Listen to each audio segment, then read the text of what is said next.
வேடிக்கை மனிதரை போலே நானும் வீழ்வேன் என்று நினைத்தாயோ? என்னை சுடர்மிகும் அறிவுடன் படைத்து விட்டாய், வல்லமை தாராயோ இந்த மாநிலம் பயனுற வாழ்வதற்கு.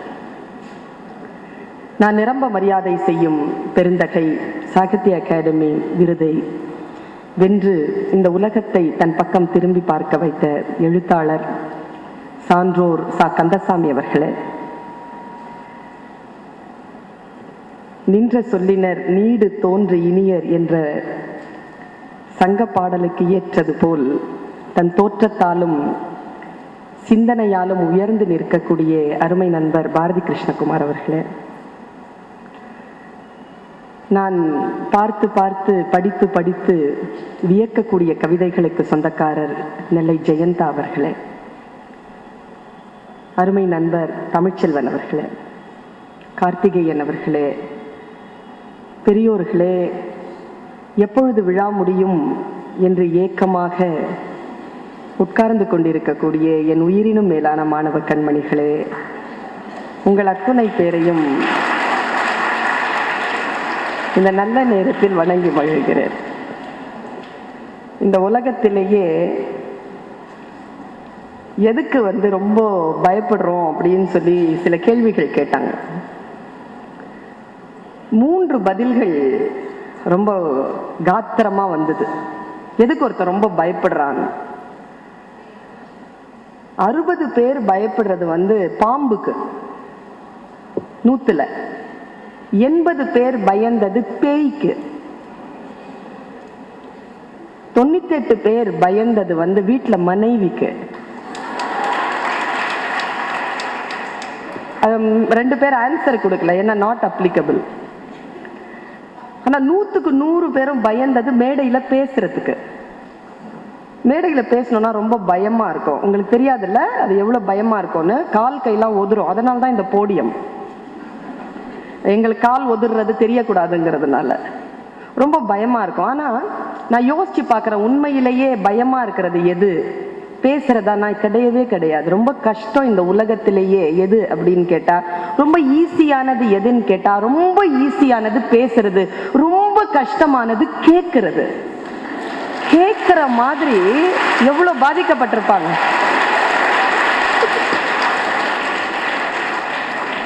இப்படிலாம் சொல்லிதான் சில விஷயங்களை உங்ககிட்ட சொல்லும்.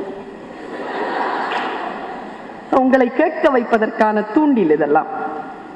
தலைப்பு ரொம்ப கம்பீரமான தலைப்புகளை கொடுத்திருக்கிறார்கள். இலக்கியம் அன்றும் இன்றும் என்பது என் தலைப்பு. நான் கொஞ்சம் பேச்சிலேயே கொஞ்சம் சீரியஸான கொஞ்சம் பேச்சாளர். பாரதி கிருஷ்ணகுமார் கூட ரொம்ப சீரியஸா பேசுனீங்கன்னா நாங்க கேட்க மாட்டோம் அப்படிங்கிற ஒரு முகக்குறிப்பில் நீங்கள் இருந்ததனால் நான் இப்படி தொடங்கி இருக்கிறேன். இருந்தாலும் நான் என்ன பேச போகிறேனோ அது இன்னும் ஒரு 10-15 நிமிடங்களுக்குள் பேசத்தான் போகிறேன். எதற்காக இலக்கியம் அன்றும் இன்றும் என்று தலைப்பு கொடுத்திருக்கிறார்கள்? இலக்கியம் என்பது என்ன? ஏன் இலக்கியத்தை வாசிக்க வேண்டும்? இந்த சமூகத்திற்கு ஏன் இலக்கியம் தேவை? இந்த இலக்கியம் அப்படிங்கிற ஒரு சொல்லிலேயே அடங்கி இருக்கக்கூடிய ஒரு பொருள் இலக்கு, இயம்புதல். இலக்கை நோக்கி சில விடயங்களை இயம்புதல். ஒரு இலக்கை வைத்துக்கொண்டு இயம்பப்படுவது இலக்கியம் என்று பெயர் பெறுகிறது. தமிழர்கள் கொஞ்ச நேரத்தில் சா கந்தசாமி ஐயா அவர்கள் அந்த அறையில் உட்கார்ந்து இருக்கின்ற பொழுது மொழி பற்றிய ஒரு ஆழமான ஒரு உரையை எங்கள் 4 பேருக்காக பேசினார்.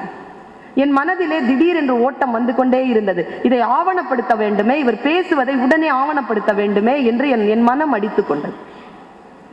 இலக்கியம் என்பதும் மொழி சார்ந்த சிந்தனை என்பதும் இந்த சமூகத்திற்கு மிக மிக தேவையான ஒன்று. நாம் எல்லோரும் தமிழர்களாக இருக்கிறோம். பாரதி தமிழர்களை பார்த்து சொல்லுகிறான், இந்த சப்ஜெக்ட படின்னு சொல்றான். ஆத்திச்சூடியில நம்ம எத்தனையோ சப்ஜெக்ட் படிக்கிறோம். இந்த காலேஜ்லயே நமக்கு எத்தனை டிபார்ட்மெண்ட் இருக்கும்? 19-20 டிபார்ட்மெண்ட் இருக்கும். அத்தனை டிபார்ட்மெண்ட்லயும் படிச்சுதான் ஆகணும் அப்படிங்கிற சூழல் இருக்கின்ற பொழுது பாரதி ஒன்றை மட்டும் படி என்று சொல்கிறான். அவன் கணிதம் படின்னு சொல்லல, இலக்கியம் படின்னு சொல்லல, சரித்திரம் தேர்ச்சி கொள்றான், வரலாறு படிங்கிறான், தமிழனுக்கு எது வரலாறு என்றால், தமிழனுக்கு அவனுடைய வரலாறு சார்ந்த ஆவணங்கள் இருப்பதை காட்டிலும் அவன் மொழிதான் அவனுடைய வரலாறாக இருக்கிறது. தமிழனுக்கு தமிழ்தான் வரலாறு. மொழியிலே தமிழ் மொழிதான் செம்மொழி. தமிழ் வரலாறாக இருக்கக்கூடிய நாம் தமிழினுடைய வரலாறை தெரிந்து கொண்டால், தமிழ் அன்று இலக்கியம் என்று எப்படி இருந்திருக்கிறது, இன்றைக்கு இலக்கியம் எப்படி இருக்கிறது என்பதனை தெரிந்து கொள்ளுகின்ற பொழுது தமிழர்களுடைய வரலாறை நாம் பதிய வைத்துக் கொள்கிறோம், நாம் தெளிவு பெறுகிறோம், அதில் நாம் தெளிவு பெறுகிறோம். சங்க இலக்கியத்திலிருந்து தொடங்குகிறது தமிழருடைய வரலாறு. இன்னைக்கு தமிழருடைய வரலாறுக்கான நமக்கு கிடைக்கக்கூடிய ஆவணங்கள் மிக முக்கியமான தரவுகளாக தமிழ் இலக்கியம்தான் இருக்கிறது. சங்க இலக்கியத்திலிருந்து தொடங்குது. கிமு 3ஆம் நூற்றாண்டு முதல் கிபி 3ஆம் நூற்றாண்டு வரை 600 வருஷத்துல நமக்கு கிடைத்திருக்கக்கூடிய அத்தனை பேர் இலக்கியங்களும் சங்க இலக்கியங்கள் என்று வழங்கப்படுகின்றன. பாட்டும் தொகையும் என்று நீங்கள் படித்திருப்பீர்கள் இலக்கிய வரலாறு. பாட்டும் தொகையுமாக சேர்ந்திருக்கக்கூடிய அந்த இலக்கியங்களுக்கு பிறகு சங்கம் மருவிய நூல்கள் வருகின்றன. எப்படி 14 கீழ்கணக்கு நூல்கள் என்று சொல்கிறோமோ அது சங்கம் மருவிய நூல்கள். 14 மேல்கணக்கு நூல்கள், 8 தொகையும் 10 பாட்டும். மேல் கணக்கு என்று 18 நூல்கள், கீழ்கணக்கு என்று 18 நூல்கள், மொத்தம் 36 நூல்கள் நமக்கு சங்க இலக்கியங்களில் சங்க காலங்களில் நமக்கு கிடைக்கின்றன. ஆனா என்ன பிரச்சனை தெரியுமா? இந்த இலக்கியங்களை நாம ஏன் வாசிக்கிறது இல்லை தெரியுமா? ரொம்ப பெரிய சிக்கல் என்னன்னா, அதை நம்ம பாடத்திட்டத்துல வச்சுட்டோம், எக்ஸாமினேஷன்ல குவெஸ்டினா வச்சுட்டோம். அதனால் அதை நாம் ரொம்ப ஆழமாலாம் படிக்கிறது இல்லை. அகம் என்றால் என்ன, புறம் என்றால் என்ன என்பதனை நாம் பாடமாக படிக்க தொடங்கிய காரணத்தினால் அதனுடைய வாழ்வியல் உண்மைகளை நாம் தெரிந்து கொள்ள தவறி இருக்கிறோம். அடுத்ததா ஒண்ணு இருக்கு பாருங்க, இந்த சங்கம் மருவிய இலக்கியங்களில், நீதி இலக்கியங்களில் நமக்கு கிடைக்கக்கூடிய மிக முக்கியமான நூல் திருக்குறள். சங்க இலக்கியத்திலிருந்து நான் வர சங்க மருவிய இலக்கியங்கள் திருக்குறள். இந்த திருக்குறள்லயும் ரொம்ப அநியாயமா திருக்குறளை நம்ம வாசிக்காம விட்டதுக்கு காரணமே நம்முடைய பாடத்திட்டம் தான். 40 குறளை மனப்பாடம் பண்ண வச்சு 2 குறள் கேட்பான். அது ஒரு குறளுக்கு 1 மார்க், இன்னொரு குறளுக்கு 1 மார்க்னு 2 மார்க். 2 மார்க்குக்கு 40 குறள் மனப்பாடம் பண்ணணும்னான்னு யாருமே படிக்கிறதே இல்லை. குறளை அப்படி விட்டு விட்டோம். நாம் குறளை விட்டு விட்டோம், குறள் கருத்துக்களை விட்டுவிட்டோம், சங்க இலக்கியங்களை நாம் விட்டுவிட்டோம். நான் சொல்லுகிறேன் குழந்தைகளே, நிச்சயமாக இலக்கியம் என்பதனை நீங்கள் பாடத்திட்டத்திற்காக, தேர்வுக்காக படிக்காமல் வாழ்க்கைக்காக படித்து பாருங்க. இப்ப சொன்னாங்க இல்லையா, இப்ப நாங்கள் எல்லாம் மேடையில் உட்கார்ந்து இருக்கிறோம். நான் தமிழ் வழியில் தமிழை பாடமாக, தமிழ் துறையிலே பாடமாக நான் படித்தவள். ஆனால் என்னுடைய தமிழ் ஆர்வம் என்பது என் வகுப்பறையை சார்ந்தது கிடையாது. வகுப்பறைக்குள் தமிழ் படித்தவள் இல்லை. நான் வகுப்பறைக்கு வெளியில் தமிழ் படித்தவள். இங்கே உட்கார்ந்து இருக்கக்கூடிய அத்தனை பேரும் வகுப்பறைக்கு வெளியில் தமிழ் படித்தவர்கள் தான், தமிழ் இலக்கியம் படித்தவர்கள் தான். நான் ரொம்ப வியந்து பார்க்கிறேன். சங்க இலக்கியத்துல நான் ஒரே ஒரு கருத்து சொல்ல, நீ வீட்டுக்கு போகும் பொழுது ஏதேனும் இந்த ஒரு கருத்தை எடுத்துக்கொண்டு செல்ல வேண்டும் இல்லையா? ஏதோ பிரச்சனை தான், உட்கார்ந்துட்டு இருக்கிறது, எங்க வலிக்குதுன்னு தெரியாம உடம்பெல்லாம் வலிக்க உட்கார்ந்து இருக்க. ஆனாலும் கூட ஏதோ ஒரு கருத்து நம்முடைய காதுகளில் விழுகின்ற பொழுது நம் வாழ்க்கையில் மாற்றம் நிகழ்த்தக்கூடிய ஏதோ ஒரு மிகப்பெரிய விஷயம் விதையாக நமக்கு விழுகிறது. அப்படி ரொம்ப ஆழமா விதையா விழற ஒரு விஷயத்தை நான் சொல்றேன். சங்கப்பாட்டு தான். அது பெரிய பாட்டு சொல்றதுக்கு நேரம் இல்லை. இப்படி தொடங்குகிறது அந்த பாட்டு. யாதும் ஊரே யாவரும் கேளு. படிச்சிருப்பீங்க. யார் எழுதினது? கணியன் பூங்குன்றனார். அடுத்த வரி தெரியும் தானே? தீதும் நன்றும் பிறரற வாரார், சாதலும் நோதலும் அவற்றோர் அல்ல, ஆதலின் வாழ்க்கை என்று நீ மகிழ்ந்து விடாத. சாவுதான் அப்படின்றதுனால நீ ஒன்றும் கஷ்டப்பட்டுறாத. முன்னுக்கு பின்னு வாழ்க்கை இயல்பா போய்கிட்டே இருக்கும்னு சொல்லி போவோம் அந்த பாட்டு. அந்த பாட்டுல என் மனதை அறைந்த ஒரு வரி உண்டு. வாழ்க்கையில் நாம் இப்படி இருக்க வேண்டும் என்று நமக்கு சொல்லக்கூடிய சொற்கள் யாருடைய உதடுகளில் இருந்து வருகிறது என்று நமக்கு தெரியாது. அந்த கவிதை எனக்கு ஒரு சொல் சொன்னது. கடைசியா இப்படி முடிக்கிறான். ரொம்ப அழகான முடிப்பு அது. பெரியோரை வியத்தலும் இளமே, சிறியோரை இகழ்தல் அதனினும் இளமே. நீ இந்த ரெண்டு சொல்ல மட்டும் மனசுல வச்சுட்டு போ. பெரியோரை வியத்தலும் இளமே. இவர்கள் பெரியவர்கள் என்று யாரையும் பார்த்து நீ வியக்காத. நீ வியப்பதற்காக அவர்கள் பெரியவர்களாக இல்லை. பெரியவர்களாக இருப்பது என்பது அவர்களுடைய இயல்பு. யாரையும் பார்த்து நீ வியக்காத. இதுல ரொம்ப சூட்சுமா என்ன தெரியுமா? இந்த இலக்கியம் உனக்கு தருகின்ற பாடம் என்ன தெரியுமா? நீ யாரை பார்த்து வியப்பாயோ அவர்கள் தான் மேலே இருப்பார்களே தவிர நீ கீழே இருந்தவர்களை அண்ணாந்து பார்த்து கொண்டேதான் இருப்பாய். அதனால் யாரையும் பார்த்து வியக்காதே, அவர்களை புரிந்து கொள். பெரியோரை வியத்தலும் இளமே. ஒருவேளை நீ பெரியோரை வியந்து விட்டாலும் சிறியோரை இகழ்தல் அதனினும் இளமே. யாரையும் பார்த்து ஏளனமா, யாரையும் பார்த்து சின்னவங்க தானேன்னு எக்காலமா பேசிராத. இப்படி சொல்லி முடிக்கிறான் அந்த கவிதையை கணியன் பூங்குன்றனார். இந்த யாதும் ஊரே யாவரும் கேளீர் இருக்குல்ல, அந்த சொல்ல கொஞ்சம் உள்ள நீ போட்டு பார். இந்த உலகம் எல்லாம் இருக்குல்ல, இந்த உலகம் எல்லாம் ஊர் தான். இதுல உலகத்துல இருக்கிற எல்லா மக்களும் நம் உறவு தான். இப்படி சொன்னவன் தமிழன். இதுதான் எனக்கு மிக அற்புதமான ஒரு சிந்தனையாக எனக்கு படுகிறது. யோசித்து பார்த்தால் சங்க இலக்கியங்களை தொடர்ந்து ஒரு காலம் நமக்கு வருது. சங்க காலம் பேர் அதுக்கு. காலம் சங்க இலக்கியம்னு சொல்றது இல்ல, சங்க காலம். அடுத்ததாக நமக்கு வருகின்ற காலம் காப்பிய காலம். நீங்க 4 செமஸ்டர்ல இதெல்லாம் படிச்சிருவீங்க. சங்க காலம் படிச்சிருவீங்க, காப்பிய காலம் படிச்சிருவீங்க, பக்தி காலம் படிச்சிருவீங்க, சிற்றிலக்கிய காலம் படிச்சிருவீங்க, அதுக்கப்புறமா நவீன காலம் தற்கால இலக்கியம் படிச்சிருவீங்க. மிக முக்கியமான ஒரு காலமாக காப்பிய காலம் வந்து நிக்குது. தமிழ் எவ்வளவு அழகு பாருங்க. 5 பேரிலக்கியங்களை நாம் காப்பியங்களாக வைக்கிறோம்.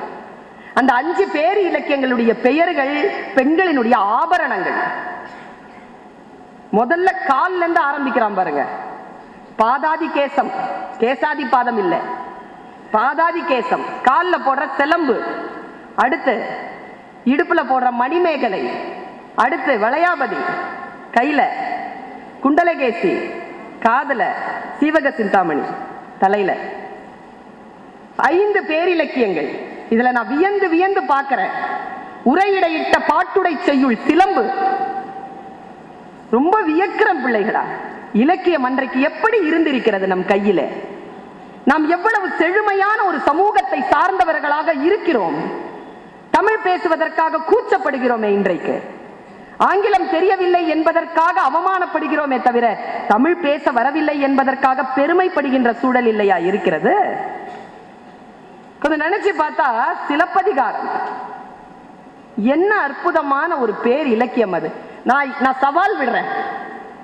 32 வரியில முடிகிற அந்த வழக்கு, 32 வரியில முடியுதுங்க அந்த வழக்குரை காதை.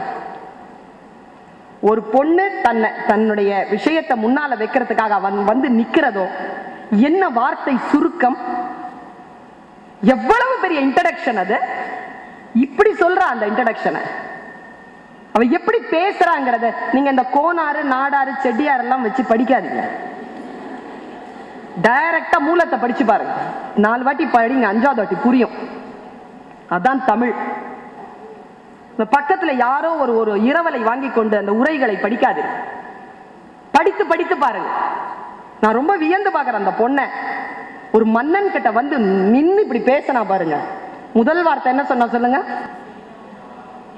செயலா போன மன்னனேன்னு ஆரம்பிக்கிறான். தேர்ச்சி பெறாத மன்னனே. இப்படி ஓபன் டிக்ளரேஷன் கொடுக்கணும்னா எப்படி இருக்கும்? அவன் கடைசியா இளங்கோவடிகள் வித்த காட்டி இருப்பான் ஒரு 4 வரியில. அவன் எப்படி கூடலான் கூட ஆயினான் அப்படின்னு முடியும். அந்த மெய்யில் பொடியும் கையில் தனிச்சிலம்பும் என்று ஆரம்பிக்கக்கூடிய அந்த பாட்டு முழுமையான விஷயத்தை அப்படி படம் போட்டு விஷுவலைசேஷன் நீங்க படிக்கணுமா? லிட்ரேச்சர் படிங்க. விஷுவல்னா என்ன, காட்சிப்படுத்துதல்னா என்ன, அதான் இலக்கியம் நமக்கு தந்திருக்கும் சொத்து. சிலப்பதிகாரத்தை பிறகு வருகிறேன். சீவக சிந்தாமணி, மணிமேகலை, இந்த இலக்கியங்கள் எல்லாம் கடந்து வருகின்ற பொழுது உனக்கு பக்தி இலக்கியத்துல வந்து நிக்குது. தேவாரம், திருவாசகங்கள், பெரிய புராணம், கம்பராமாயணம், இதெல்லாம் மிகப்பெரிய இலக்கியங்கள் அதெல்லாம். நான் கம்பராமாயணத்தெல்லாம் ரசிச்சு ரசிச்சு பேசுறவ. காலம் எனும் ஆழியிலும் காற்று மழை ஊழியிலும் சாகாது கம்பன் அவன் பாட்டு, அவன் தலைமுறைக்கு எழுதி வைத்த சீட்டு. கள்ளிருக்கும் கூந்தலினாள் உள்ளிருப்பாள் என்று சொல்லி பள்ளமிடும் ராகவனின் அம்பு, அது பாடலல்ல உண்மை என்று நம்பு. சீதை நடையழகும் ஸ்ரீராமன் தோழழகும் போதை நிறைந்ததென்று சொல்லி என்னை போட்டான் மதுக்குடத்தில் அள்ளி. கண்ணதாசன் கம்பராமாயணத்தை பத்தி பேசுறார். பேரிலக்கியங்கள், ஜாதி மதங்களை கடந்து நிற்கக்கூடிய பேரிலக்கியங்கள். இந்த கம்பராமாயணத்தை தொலைச்சி கட்டணும்னு சொன்ன திராவிட இயக்கத்தில் இருந்து வந்த பாரதிதாசன், அவர் கம்பராமாயணம் காப்பாற்றப்பட வேண்டும் என்று நிற்கிறார். கொள்கையிலே அவருக்கு வேறுபாடுகள் உண்டு, ஆனால் இலக்கியத்தை விட்டு விடுவதற்கு அவர் தயாராக இல்லை. பிகேசியை எதிர்த்து எழுதுகிறார்.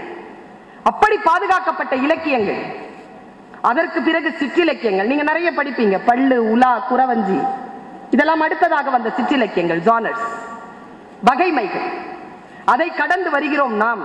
நான் யோசிச்சு பார்க்கிறேன், இந்த சிற்றிலக்கியங்கள்ல நேற்று கூட நான் பாடம் நடத்தி கொண்டிருந்தேன். குற்றால குறவஞ்சி. நமக்கு நம்ம நாட்டு பெருமையை சொல்ல தெரியாது. இலக்கியம் படித்துப்பார், இலக்கியம் படித்துப்பார். நம் தாயின் பெருமை நமக்கு தெரியாது. நெல்லை ஜெயந்தா தான் எழுதினார், எல்லா தெய்வங்களும் அந்த கருவறையில் இருக்கும், அந்த கருவறையே இந்த தெய்வத்திற்குள் இருக்கும்னு எழுதினான் இந்த ஆளு. கவிஞன் இல்லையா? விந்தையாக இருக்கிறது எனக்கு. பெருமையாக நாம் எதையும் சொல்லிக் கொள்வதே இல்லை. நம்மிடத்தில் பெருமை பேசுவதற்கு எதுவும் இல்லை என்று நாம் கருதுகிறோம். அது நம் குறை. குற்றால குறவஞ்சியில் இப்படி பாடுகிறாள். வானரங்கள் கனி கொடுத்து மந்தியோடு கொஞ்சும், மந்தி சிந்தும் கனிகளுக்கு வான் கவிகள் கெஞ்சும். எவ்வளவு அநியாயம் இது! எவ்வளவு அழகு பாருங்க. முதல்ல குரங்கு தான் சாப்பிட்றத வேற யாருக்கும் கொடுக்காது. ஆனா அந்த ஊர்ல ஆண் குரங்கு தன் பெண் குரங்குக்கு பழத்தை கொண்டு போய் கொடுக்குதான், கெஞ்சி கெஞ்சி கொடுக்குதான், கொஞ்சி கொஞ்சி கொடுக்குதான். வானரங்கள் கனி, வானரம்னா ஆண் குரங்கு, மந்தினா பெண் குரங்கு. வானரங்கள் கனி கொடுத்து மந்தியோடு கொஞ்சம். சரி, அந்த குரங்கு தானே நம்மள மாதிரி ஒழுக்கமாவா சாப்பிடும்? சிந்தி சிந்தி தானே சாப்பிடும். அப்படி அது சிந்துதான் பழங்களை. வாயிலிருந்து அந்த பழக்கோதுகள் சிந்தும் பொழுது வானத்தில் இருந்து வந்த தேவர்கள் கியூ கட்டி நின்று எனக்கு கொஞ்சம் எனக்கு கொஞ்சம்னு சிந்திர கனிகளை கையேந்துறாங்களாம். அப்படிப்பட்ட ஊரா அந்த ஊர். வானரங்கள் கனி கொடுத்து மந்தியோடு கொஞ்சம், மந்தி சிந்தும் கனிகளுக்கு வான் கவிகள் கெஞ்சும். காணவர்கள் விழியறிந்து வானவரை அழைப்பர், ககன சித்தர் வந்து வந்து காய சித்தி விளைப்பர். தேனருவி திரை எழும்பி வானின் வழி ஒழுகும், செங்கதிரோன் பரிக்காலும் தேர்க்காலும் வழுகும். என்ன சிந்தனைங்க அது!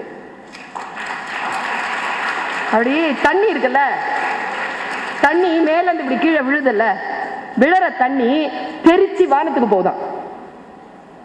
வானத்துல இந்த நம்ம சூரிய பகவான் இருக்காருல்ல, அவர் தேர் பூட்டி சக்கரத்தோட ஓட்டிக்கிட்டு இருக்கிறார். இந்த தண்ணி போனதுனால அந்த சூரியனுடைய தேர்காலும் அவன் குதிரை காலும் வழுக்கிருச்சம்மா. செங்கதிரோன் பரிக்காலும் தேர்காலும்